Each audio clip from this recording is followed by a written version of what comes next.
Bienvenidos a la sección 2 de Root ESG Podcast, en la que hoy entrevistamos a una compañera de toda la vida. Hemos compartido muchísimas anécdotas en el sector público y privado, en la consultoría, y ahora pues está trabajando en una multinacional muy conocida.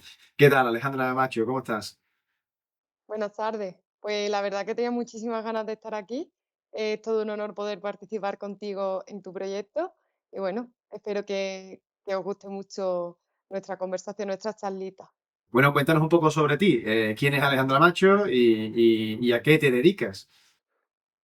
Pues Alejandra es una técnica ambiental, por así decirlo.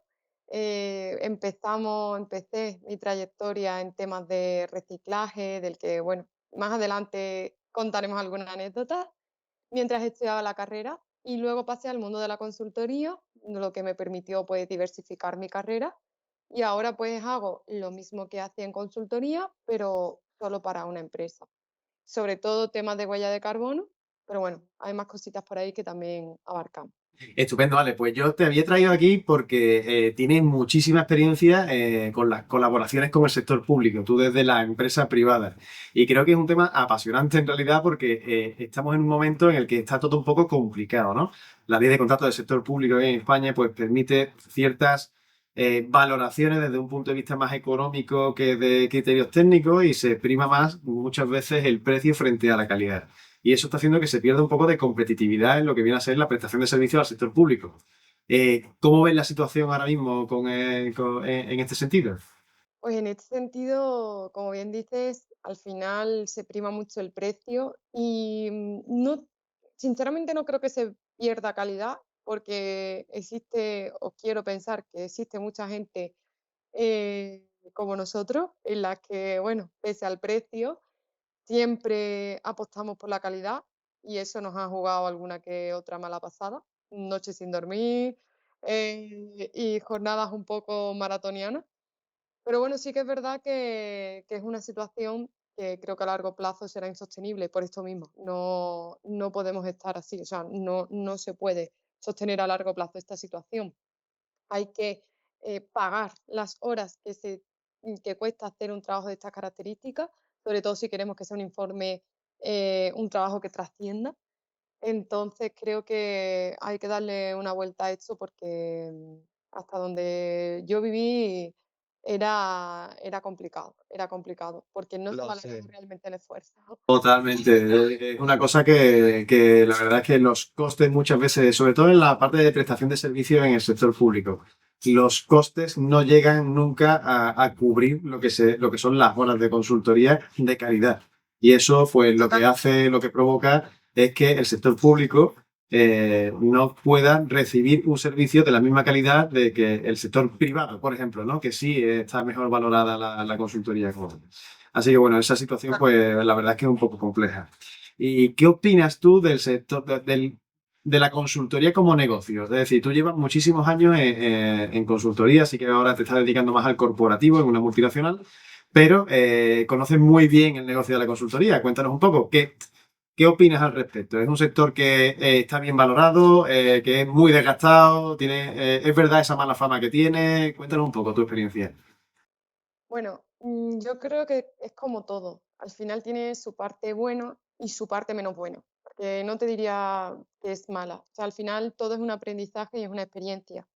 Como parte muy buena, tenemos la parte, valga la redundancia, de que te permite tener una visión transversal de lo que es la sostenibilidad en la empresa, en una empresa o en varias, las casuísticas que se te pueden dar, la gente a la que te puedes enfrentar, los problemas que tienes que solucionar y al final eso te hace aprender muchísimo. O sea, te llevas una mochila cargada de experiencia, sobre todo de soluciones que has aportado que luego te permite aplicarlo a diferentes casuísticas con las que te enfrentas a lo largo de tu trayectoria, bien sea solo para una empresa, como es mi caso actual, como si estás en otro tipo de servicios que también tienes que em, simultanear varios trabajos, ¿no? O varios servicios a distintas empresas, a distintas realidades. Entonces, por esa parte es muy bueno. Luego tiene su parte menos buena, que también entiendo, o sea, ojo, y respecto también con lo que hemos comentado antes, ¿no? Es culpa de las personas que nos tomamos las cosas tan a pecho. O sea, nadie nos obliga a cumplir, o sea, sí a cumplir con un objetivo, ¿no? Pero con una calidad. O sea, esto ya es cuestión de cada uno cómo se lo toma. Era decisión mía hacer esas jornadas maratonianas, era decisión mía trabajar las horas que yo quisiera por cumplir con una calidad específica. Luego veías otros trabajos de otros compañeros o colaboradores en los que pues también estaban súper válidos y súper bien, pero sabíamos, éramos conscientes de que no le habían dedicado tanto tiempo. Entonces, al final, es un poco también como te lo tomes y ese es el doble filo, la doble vertiente que puede tener este tipo de trabajo. Que no digo yo que todo el mundo, que todo sea así y que esta sea la realidad. Estoy hablando de mi parte particular, que era un poco más así, porque yo quise.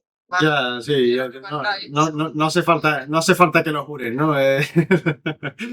Hay distintas especies de consultor y hay algunos que van al desgaste. Y eso la verdad es que tiene las patas muy cortas porque al fin y al cabo ese ritmo de prestar servicio de consultoría tiene las patas muy cortas y el camino muy corto porque es que no llegas, ¿no? Te quemas.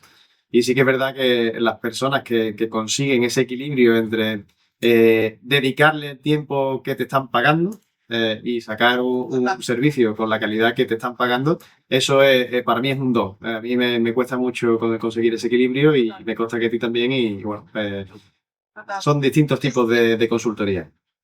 Claro, es un aprendizaje también. O sea, yo creo que todo es un aprendizaje, pero al final llega un punto, o por lo menos cuando el tema te apasiona, porque yo creo que es que cuando te apasiona tu trabajo, llega un punto en que no sabes muy bien dónde está el límite entre la calidad, lo perfecto y el que, joder, esto también lo quiero incluir porque le va a dar un plus o tal. Entonces ya empiezas ahí una rueda infinita en la que es muy difícil parar. O sea, yo recuerdo que muchas veces el que era mi jefe anteriormente decía, pero para, pero no sigas, pero no te lo tomes así, pero tal. O sea, y yo se lo decía, es culpa mía.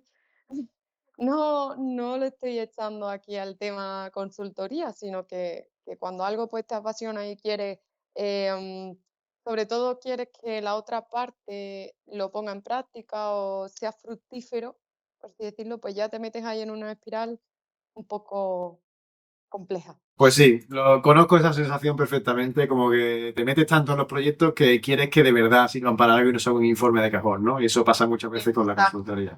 Eso es una especie de consultor que para mí es la válida, pero bueno, hay muchos tipos, ¿no?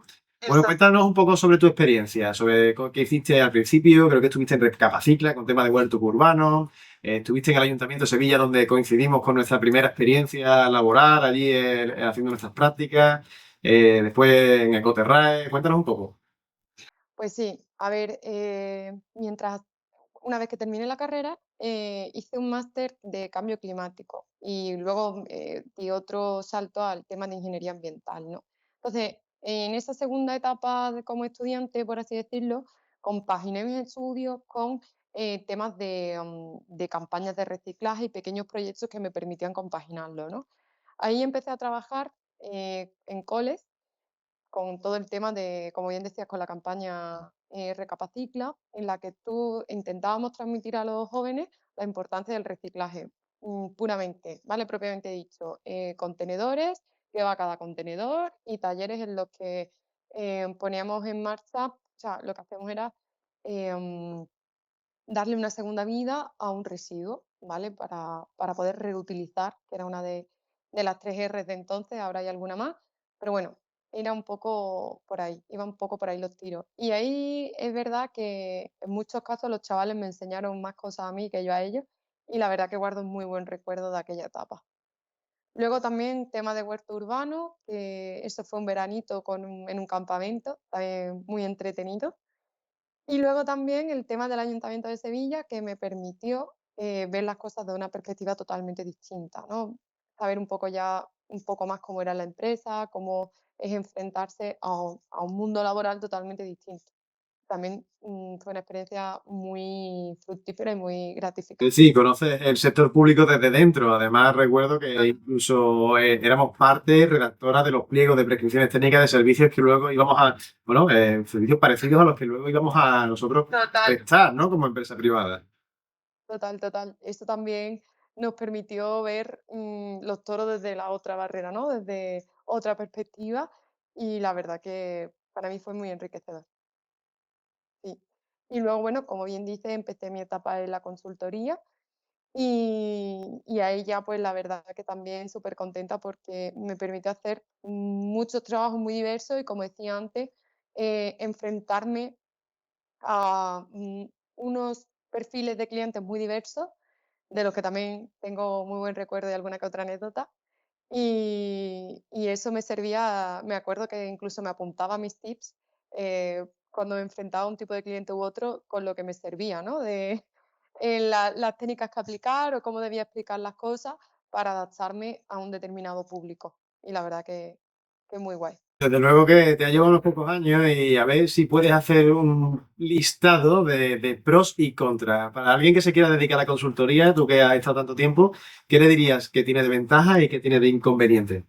Pues como ventaja, lo que comentaba, ¿no? Creo que te permite tener una imagen muy transversal de todo, o sea, conocer muchos tipos de proyectos y eso en tu carrera creo que es muy bueno, muy beneficioso porque eso te permite luego adaptarte a muchos tipos de empresas, o sea, digamos, adaptarte a los requisitos o a las necesidades de muchos tipos de empresas. Y eso me parece que es brutal.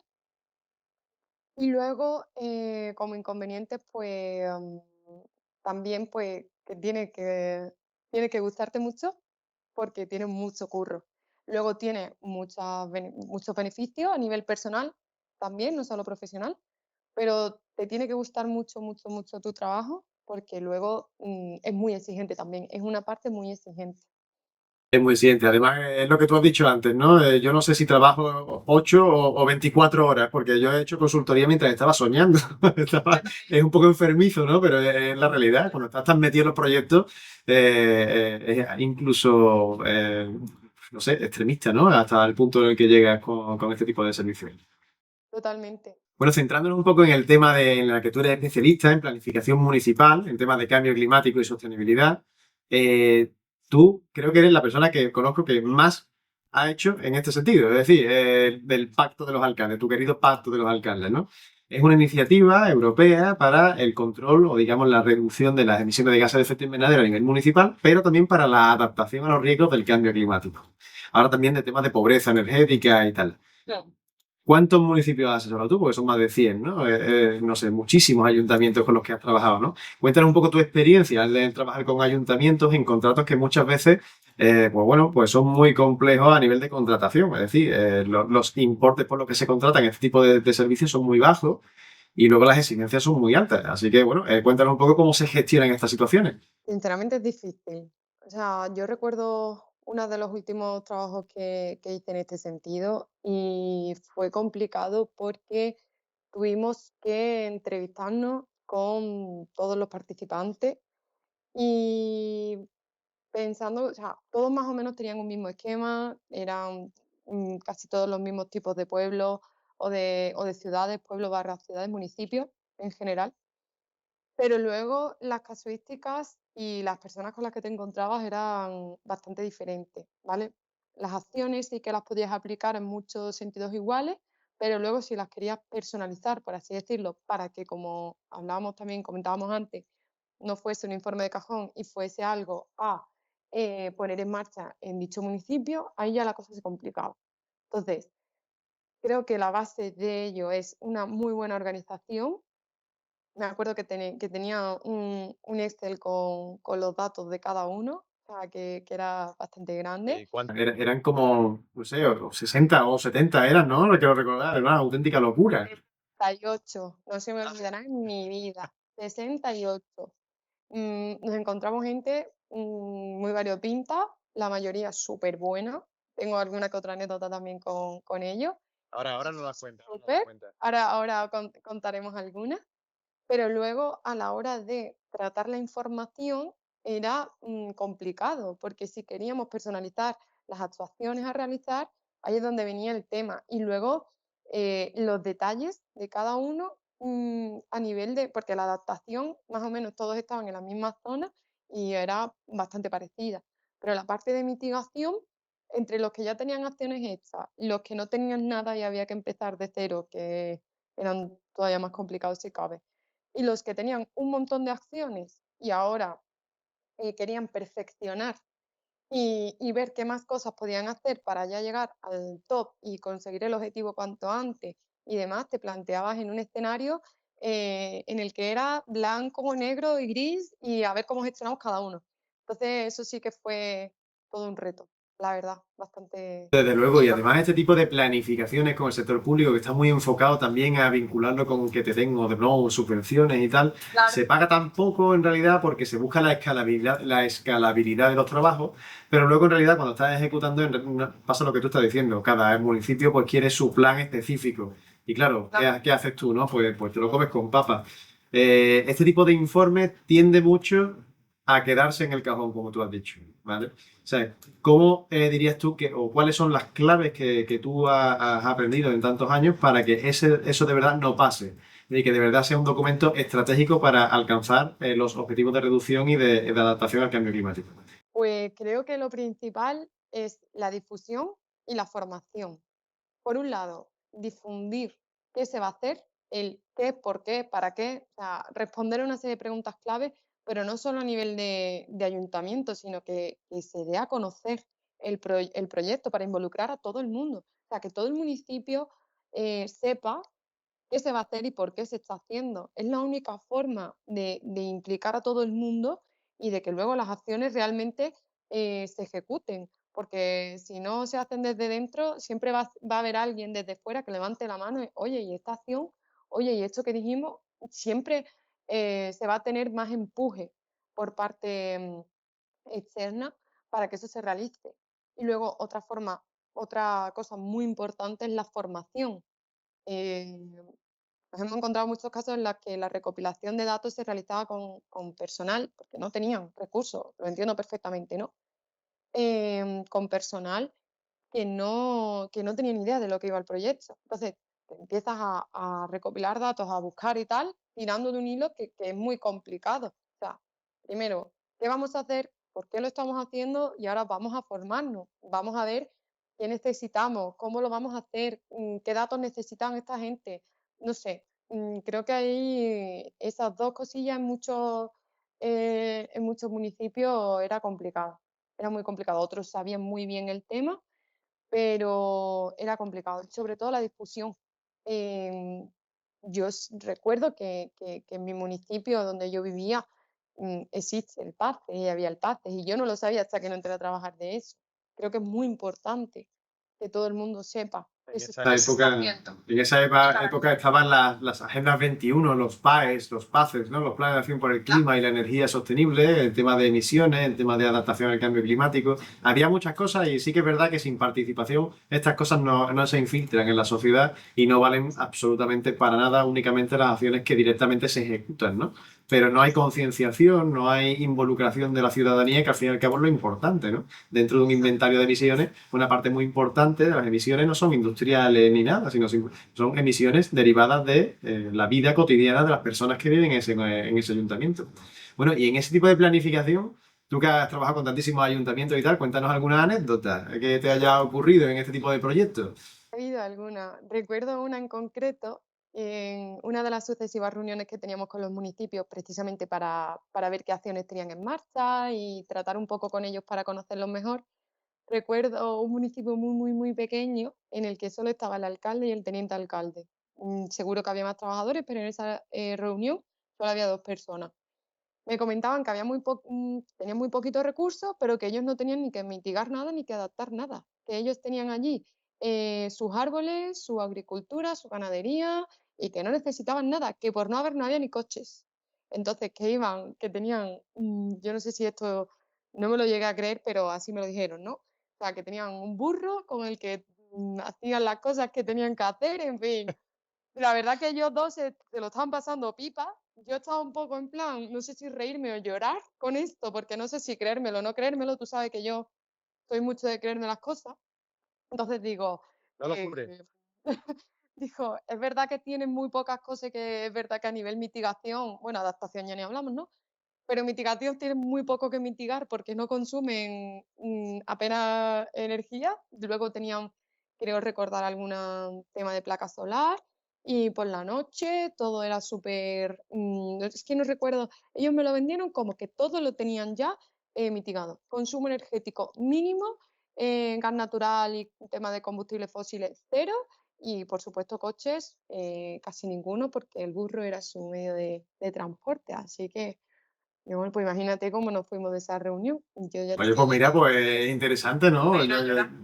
No sé si te acuerdas no te acuerdas de las planificaciones contra el cambio climático en temas de evitación de incendios forestales y tal, la patrulla de cabras, ¿no? Para el mantenimiento del sotobosque. La verdad es que eran cosas muy curiosas y que se veían en ese tipo de planificaciones que se supone que son tan serias, ¿no? Al fin y al cabo es lo que se estaba haciendo desde toda la vida para mantener los bosques y evitar los incendios forestales, pero bueno, plasmado en una planificación municipal. Total, pues era, todo era tipo así. Yo por un momento dije, esto es surrealista, pero ellos estaban plenamente convencidos de que no necesitaban ayuda, que eran muy pocas personas. Es verdad que no creo que no llegaban ni a 100 personas, o sea, eran muy pocos.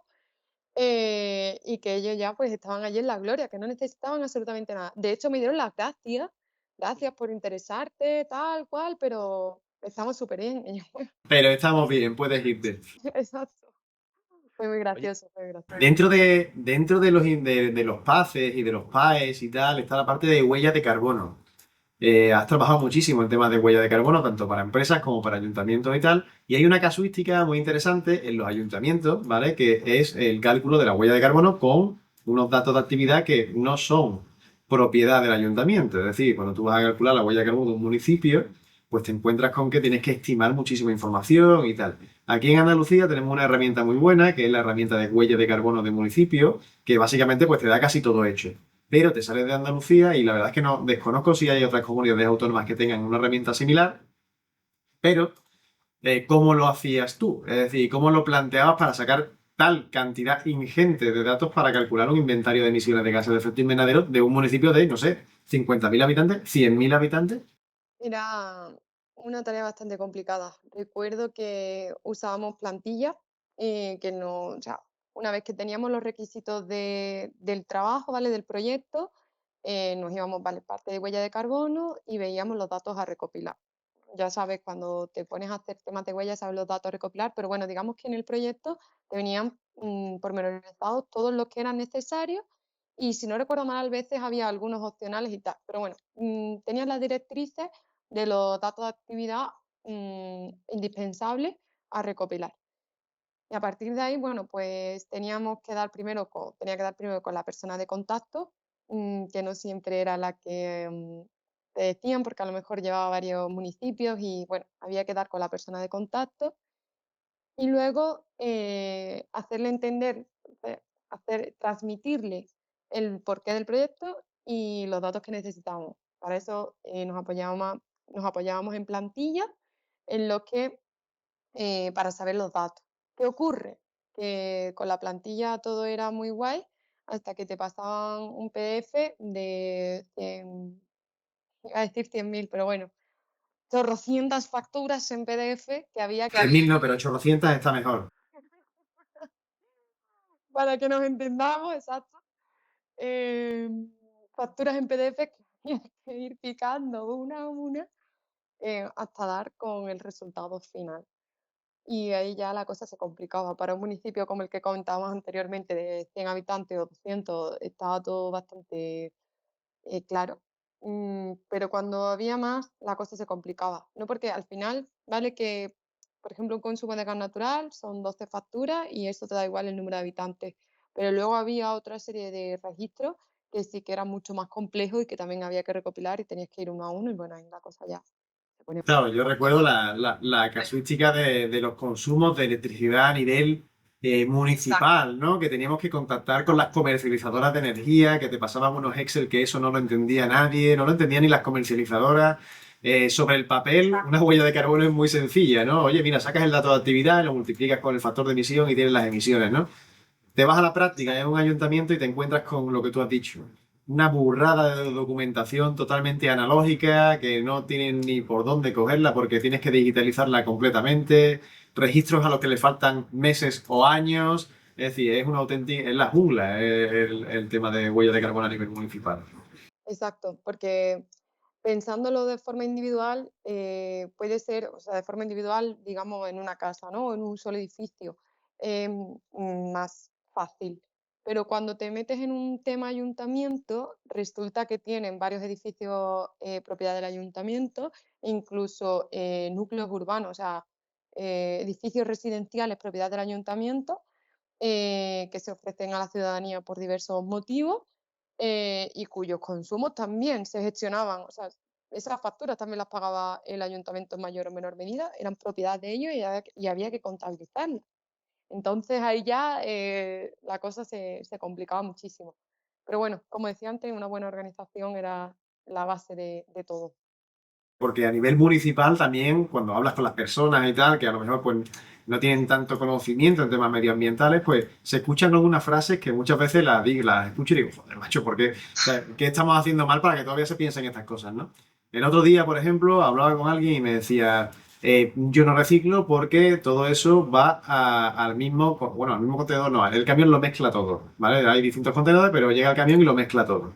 ¿Tú qué piensas al respecto? ¿Tú que trabajas con temas de residuos? Esa es una de mis preferidas. Esa es una de mis preferidas. Eh, tuve en mi trayectoria que comentaba anteriormente de temas de reciclaje y demás, tuve la suerte de hablar directamente con un responsable de una empresa de reciclaje, ¿vale? Vamos a decir, de recogida de residuos, mejor dicho. Entonces me dio la clave de todo esto, porque yo se lo dije claramente, digo, oye, he trabajado mucho en este sentido y muchos de los sitios en los que hemos ido se nos plantea esto, que yo no reciclo porque todo va al mismo sitio después. Entonces aquí el hombre me dio la clave y me dijo que esto no podía ser así porque a ellos no les conviene luego a la hora de gestionarlo que los residuos vayan mezclados, ¿vale? Entonces, puede ser que puntualmente, cuando algún camión tenía algún tipo de avería o no había suficiente, eran unas épocas de, pues, de periodos de vacaciones, o, pero todos eran situaciones extraordinarias. Entonces, sí ocurría que un mismo camión recogía varios contenedores, pero que aún así la basura iba compartimentada, es decir, a la hora de separarlo seguía siendo más fácil para ellos porque tenían, por un lado, parte orgánica, envase, papel, que no creo que cogieran el papel, pero bueno, pensemos en parte orgánica y envases del contenedor amarillo, y que de todas formas a ellos les llegaba separado, por así decirlo, ¿no? Compartimentado. Entonces, a la hora después de separarlo ellos en planta, era mucho más fácil, pero que era una situación extraordinaria y que en ningún momento era la tónica general, porque a ellos mismos como empresa no les conviene que esa situación ocurra. Por decirse que es un mito, ¿no? Es que no tiene ningún tipo de sentido que una empresa de que se dedica a esto, pues lo mezcle, porque es que además le cuesta el dinero. Bueno, ¿y qué opinas sobre la otra frase de yo no reciclo porque es que me entraba ahorita? Yo no reciclo porque para eso pago impuestos y el ayuntamiento lo que tiene que hacer es crear puestos de trabajo para separar esa basura. También es una cuestión que planteé y porque quise, ya que tuve la oportunidad de hablar con él, quise ponerle sobre la mesa todo lo que las frases célebres con las que me había ido encontrando. Y entre risas ambos, me dijo que a esas personas jamás les faltaría un puesto de trabajo dentro de la empresa y que lo ideal sería que no tuvieran que hacerlo. O sea, yo he visitado plantas de separación de residuos y hay personas que se dedican a, en una cinta transportadora, separar con sus manos, evidentemente con guantes y todos los EPI correspondientes, pero a separar un residuo de otro. O sea, señores, no tendríamos por qué tener esa persona trabajando ahí. No debería existir ese puesto de trabajo, porque si todo va perfectamente separado, no debería de existir. Esas personas se dedicarían a hacer otras cosas dentro de la planta, si trabajo hay para dar y regalar. O sea, eso de los puestos de trabajo y el reciclaje no está para nada ligado. Y este hombre me lo comentaba, dice: "Alejandra, mm, todos tenemos un papel y una función dentro de la empresa, y si esas personas no se dedican a eso, hay otras partes de la planta que asistir". Dice: "De hecho, a nosotros, hombre, no, nos gustaría que no tuvieran que estar ahí, ¿no?". Entonces, eso de los puestos de trabajo y los tejemanejes de los impuestos y demás no tiene nada que ver. O sea, no. Yo estoy bastante seguro de que las personas que se dedican a eso no les gusta su trabajo. Es decir, yo ya sabes que a través de Desmaeca, que es una entidad de control ambiental, que, bueno, de inspección ambiental, prestamos servicios de caracterizaciones de residuos. Y los técnicos me lo cuentan las calamidades que se encuentran en esas montañas de basura que, bueno, cada vez que toca prestar un servicio con temas de caracterización de residuos orgánicos y tal, vuelven los pobres, los pobres míos que es muy desagradable. Es muy desagradable. Pasando de residuos a cambio climático, eso de, oye, el cambio climático es algo natural. Esto ha estado toda la vida. No nos vamos a echar la culpa ahora a los ciudadanos de que las emisiones de gases de efecto invernadero han aumentado y por eso hace más calor, ¿no? ¿Qué, qué opinas de esa frase? Otra de mis frases favoritas del mundo es esa. Y es que, a ver, es complicado porque entiendo que para perfiles como el nuestro dentro del sector no tiene pies ni cabeza, pero me lo han dicho y no una vez ni dos. Entonces, bueno, a ver, es cierto y verdad que el cambio climático es algo natural, ¿vale?